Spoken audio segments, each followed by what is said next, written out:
আসসালামু আলাইকুম। Botanic haven চ্যানেলে সবাইকে স্বাগতম। আজকে আমি আপনাদের সবাইকে দেখাবো যে নার্সারি থেকে কিভাবে গোলাপ গাছ কিনবেন, তারপর ওটা কিভাবে বাসায় রাখবেন এবং নতুন টবে প্রতিস্থাপন কিভাবে করবেন। এই যে আমি এখানে চারটি গোলাপ গাছ নার্সারি থেকে এনেছি। এখানে একটি হচ্ছে ইরানি গোলাপ আর তিনটি হচ্ছে ইন্ডিয়ান গোলাপ। এটা হচ্ছে গাঢ় ম্যাজেন্টা কালার, এটা হালকা গোলাপি কালারের গোলাপ, এটা ইরানি গোলাপ, এটা ইন্ডিয়ান। এটা হচ্ছে আপনার কমলা রঙের, এটাও ইন্ডিয়ান গোলাপ। এটা হচ্ছে গোলাপি শেডের, এটাও ইন্ডিয়ান গোলাপ। গোলাপগুলো যখন আনবেন, গোলাপ গাছ কেনার সময় সবার আগে দেখতে হবে যে পাতাগুলো যেন ঝাঁকড়া থাকে, একটু ডালপালা বেশি থাকে এবং নিচে যেন কোনো ডাইব্যাক রোগ, তারপরে ফাঙ্গাসের আক্রমণ না থাকে। এগুলো আপনারা বিশেষভাবে খেয়াল করে আনবেন। এই যে আমি গাছগুলো এনেছি, মোটামুটি আমার 4টি গাছেই ডাল সহ। এইটাতে 3টা ডাল, এখানেও ঝাঁকড়া, এখানেও সুন্দর ডালপালা আছে। একটু পাতাগুলো ভালো, বড় বড় পাতা এবং যেন সতেজ থাকে গাছগুলা। এভাবে দেখে আনবেন। এক ডালে একটা ফুল, এই ধরনের গোলাপ গাছ আপনারা কখনো কিনবেন না। ওই গাছগুলো ভালো হয় না এবং বেশি দিন টিকেও না, পরবর্তীতে মরে যায়। তো এই গাছগুলো আজকে আমি আপনাদেরকে দেখাবো কিভাবে প্রতিস্থাপন করবো। এই গাছগুলো আমি নার্সারি থেকে আনার পর 1 সপ্তাহ আমি একটি ছায়াযুক্ত স্থানে, অল্প রোদযুক্ত স্থানে রেখে দিয়েছিলাম। যে কোনো গাছ নার্সারি থেকে আনার সাথে সাথে প্রতিস্থাপন করতে নাই, তাহলে দেখা যায় বিভিন্ন রকম সমস্যা দেখা দেয়। কারণ একটা পরিবেশের সাথে থেকে আরেক পরিবেশে আসার পর গাছগুলোকে পরিবেশের সাথে মানিয়ে নেওয়ার জন্য একটু সময় দেওয়া লাগে। আর নার্সারিওয়ালারা অনেক সময় দেখা যায় আপনার রাসায়নিক সার ব্যবহার করে, কিন্তু আমরা সাধারণত বেশিরভাগ বাগানিরা দেখা যায় যে অর্গানিক জৈব সার দিয়ে আমরা গাছের পরিচর্যা করি। সেই ক্ষেত্রে এই জন্য 1 সপ্তাহ একটু গ্যাপ দিয়ে তারপর গাছগুলো প্রতিস্থাপন করা লাগে। তো আজকে আমি আপনাদেরকে গাছের প্রতিস্থাপন দেখাবো এবং কিভাবে আমি পরিচর্যা করি সে সম্পর্কে কিছু বলবো। এই যে এখানে আমি 10 ইঞ্চি সাইজের একটি টব নিয়েছি। টবের ভিতরে এই যে ছিদ্র করে নিয়েছি, 3টি ছিদ্র। এই ছিদ্রগুলো আমি একটি পুরানো টব ভাঙ্গা দিয়ে এই ছিদ্রগুলো বন্ধ করে দিব। এই যে টবের ভাঙ্গা অংশ, সমান অংশ নিচে এবং বাঁকা অংশ উপরে দিয়ে এভাবে আপনারা টবের অংশ ছিদ্র বন্ধ করবেন। তাহলে আপনাদের ড্রেনেজ সিস্টেমটি খুব ভালো হবে, পানি জমে থাকবে না। কারণ যে কোনো গাছে পানি জমে থাকলে গাছ নষ্ট হয়ে যায়, ফাঙ্গাসের আক্রমণ হয়। এভাবে তারপর আপনারা এটার উপরে কিছু স্টোন চিপ বা ইটের টুকরো দিয়ে দিবেন। আমার কাছে স্টোন চিপ নাই, এই জন্য আমি ইটের টুকরো দিয়ে এটা বন্ধ করে দিলাম। এবার মাটি তৈরি। 2 ভাগ মাটি, 1 ভাগ বালি মিশিয়ে নিয়েছি একসাথে। 2 ভাগ ভার্মি কম্পোস্ট দিয়েছি। আর এখানে আমি 3 টেবিল চামচ হাড় গুঁড়ো, 3 টেবিল চামচ শিংকুচি আর 3 টেবিল চামচ নিম খোল দিয়েছি। ভার্মি কম্পোস্ট গাছের যে কোনো গাছের জন্য প্রতিস্থাপনের জন্য ভার্মি কম্পোস্ট অথবা 1 বছরের পুরনো গোবর সার অথবা পাতা পচা সার, আপনারা যে কোনো কম্পোস্ট ব্যবহার করতে পারেন। এটা অত্যন্ত জরুরি, গাছের বৃদ্ধির জন্য খুব উপকারী। আর এই যে হাড় গুঁড়ো, শিংকুচি, এগুলো গাছের ফুল ফল বৃদ্ধির সবকিছুতে অত্যন্ত গুরুত্বপূর্ণ ভূমিকা পালন করে। নিম খোল গাছের উর্বরতা বৃদ্ধি করে, মাটির উর্বরতা বৃদ্ধি করে, তার গাছের সব ধরনের পোকামাকড় নষ্ট করে দেয় এবং গাছে কোনো ধরনের ফাঙ্গাসের আক্রমণ হয় না। এবার আমি মাটিটা ভালোভাবে মিশিয়ে নিচ্ছি।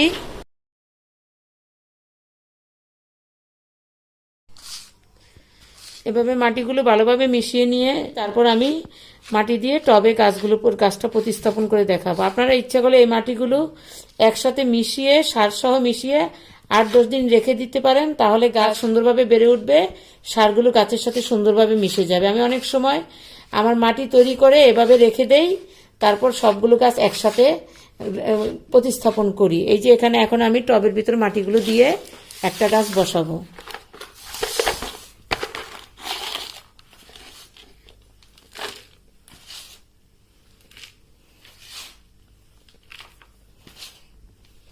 মাটিগুলো দেওয়ার পরে ভালোভাবে একটু চেপে দিতে হবে, না হলে ফাঙ্গাস আক্রমণ করতে পারে। এই জন্য মাটির ভিতরে যেন বাতাস ঢুকতে না পারে, এই জন্য একটু চেপে দিলাম। এবার আমি আমি আগে গ্রো ব্যাগটা একটু কেটে রেখেছি ভিডিও করার সুবিধার জন্য। আর এই যে গাছের গোড়ায় যে আগাছা থাকে, এগুলো সব আপনারা সবসময় পরিষ্কার করে দিবেন। তাহলে গাছের আগাছা থাকলে বিভিন্ন রকম সমস্যা, এই জন্য এটা খেয়াল রাখবেন। যে কোনো গাছে আগাছা করে কয়েকদিন পর পর আগাছা পরিষ্কার করে দিবেন, প্রতিস্থাপনের সময় বা অন্য যে কোনো সময়। এই যে আমি সুন্দরভাবে আগাছাগুলো পরিষ্কার করে নিলাম। এবার আমি গাছটি টবে লাগাবো। গাছটি টবে লাগানোর জন্য এই যে আমি এখানে গাছটি টবে লাগিয়ে দিলাম। আমার টবটি এত বেশি বড় না, 10 ইঞ্চি সাইজের টব। আমি এর চেয়ে বেশি বড় টব দেই না।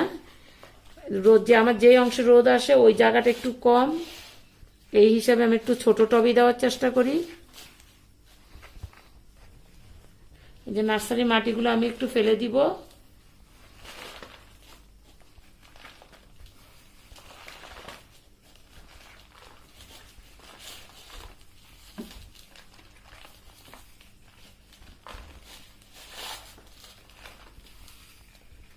আর গাছটা যখন লাগাবেন দেখবেন শিকড় যেন কোনোভাবে না ছিঁড়ে, যত্ন করে গাছটা গ্রো ব্যাগ থেকে কেটে বের করতে হবে যেন শিকড়ের কোনো রকম ক্ষতি না হয়। এবার আমি আমার সার মিশানো মাটিটি ভালোভাবে দিয়ে দিব।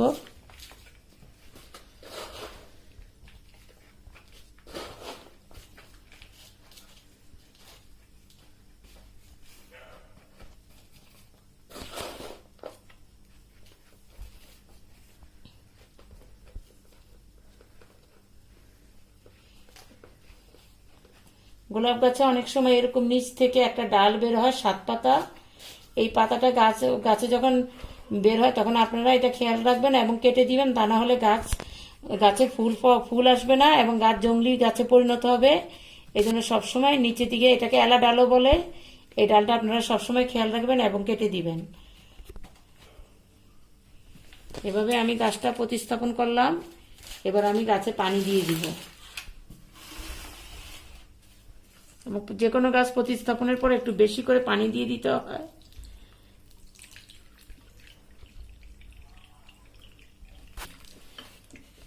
আর যদি আপনাদের কাছে বালি না থাকে মাটির সাথে মিশানোর জন্য, তাহলে আপনারা কোকোপিট দিয়ে দিবেন। কোকোপিট বালির পরিবর্তে কোকোপিটও ব্যবহার করা যায়। কোকোপিট গাছের জন্য অনেক ভালো, কিন্তু আমার কাছে কোকোপিট নাই, আমি এই জন্য কোকোপিটের পরিবর্তে বালি ব্যবহার করি। এভাবে আপনারা গাছের প্রতিস্থাপন করবেন। এভাবে সবগুলো গাছ টবে প্রতিস্থাপন করে এভাবে ভরপুর পানি দিয়ে দিব। যে কোনো গাছের প্রতিস্থাপনের পর অনেক বেশি করে পানি দিতে হয়। আমি সবগুলো গাছে পানি দিয়ে দিয়েছি, এটা আগেই দিয়েছিলাম। পানি দিয়ে দেবো। আর এই যে গাছ লাগানোর পর আপনারা 3-4 দিন একটি ছায়াযুক্ত স্থানে রেখে দিবেন। তারপর যথারীতি বাগানের যে অংশে খুব বেশি রোদ হয় ওই অংশে গাছটি রেখে দিবেন। গোলাপ গাছ একটা অনেক হেভি ফিডার গাছ। এই গাছে প্রতি 2 সপ্তাহ অন্তর অন্তর সার দিতে হয়। আপনারা যে কোনো কম্পোস্ট বা অর্গানিক যে কোনো সার আপনারা 2 সপ্তাহ অন্তর অন্তর দিবেন এবং 2 সপ্তাহ অন্তর অন্তর নিম তেল বা অন্যান্য জৈব কীটনাশক স্প্রে করে দিবেন। মাসে একবার ছত্রাকনাশক স্প্রে করে দিলে ভালো, বর্ষাকালে একটু বেশি দিতে হয়। আর এখানে এই যে একটু গাছে হালকা ডাই ব্যাগ এবং বিভিন্ন সমস্যা আছে, এগুলো আমি কেটে দেখিয়ে দিচ্ছি। তার আগে আমি কেচিটা ভালো করে শুদ্ধ করে নিচ্ছি একটু হেক্সিসল দিয়ে। এই যে পাতাগুলোতে একটু ফাঙ্গাস আছে, ফাঙ্গাস না হলুদ পাতা। এই যে ডালটা একটু ভেঙে গেছে, এটা কেটে দিলাম। এই ফুলটা পুরানো হয়ে গেছে, এই ফুলটা এতটুকু কেটে দিলাম। আর এখানে আরেকটা ফুলের কলি পুরো আগে ছিল, ফুলটা নাই এখন। এই যে দুই পাতা নিচে ফুল কেটে দিতাম। এই যে বাসি হলুদ পাতা যা থাকে এগুলো আপনারা কেটে দিবেন। এই যে ডাইব্যাগ থাকলে একটু শুকনো ডাল আর কি, ডাইব্যাগ, ওটাতে ডাইব্যাগের সমস্যা হয়, যে শুকনো ডাল যেন কখনোই গোলাপের না থাকে, মানে পরবর্তীতে এগুলো ডাইব্যাগ রোগে আক্রান্ত হয়ে পুরো গাছটা মরে যায়।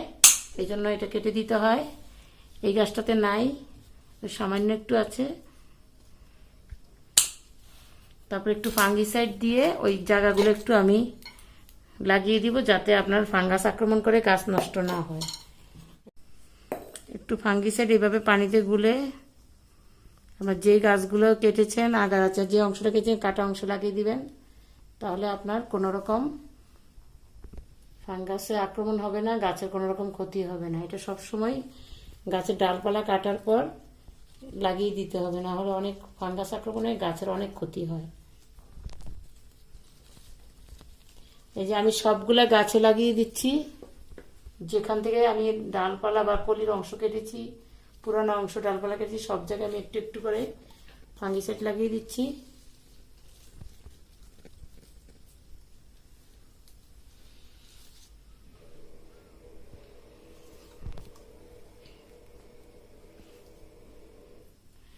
এভাবে আপনারা যে কোনো গোলাপ গাছ নার্সারি থেকে এনে এভাবে প্রতিস্থাপন করবেন।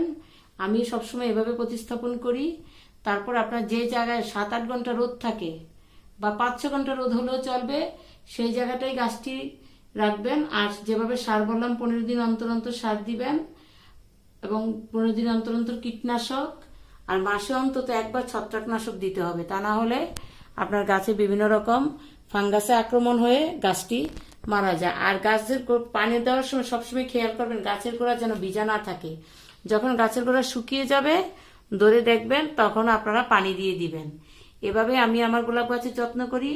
আশা করি আপনারাও আপনাদের গোলাপ গাছগুলো নার্সারি থেকে এভাবে কিনে আনবেন এবং আমার মতো প্রতিস্থাপন করবেন। ভিডিওটি অনেক আর দীর্ঘায়িত করছি না। কষ্ট করে ভিডিওটি দেখার জন্য সবাইকে অনেক ধন্যবাদ।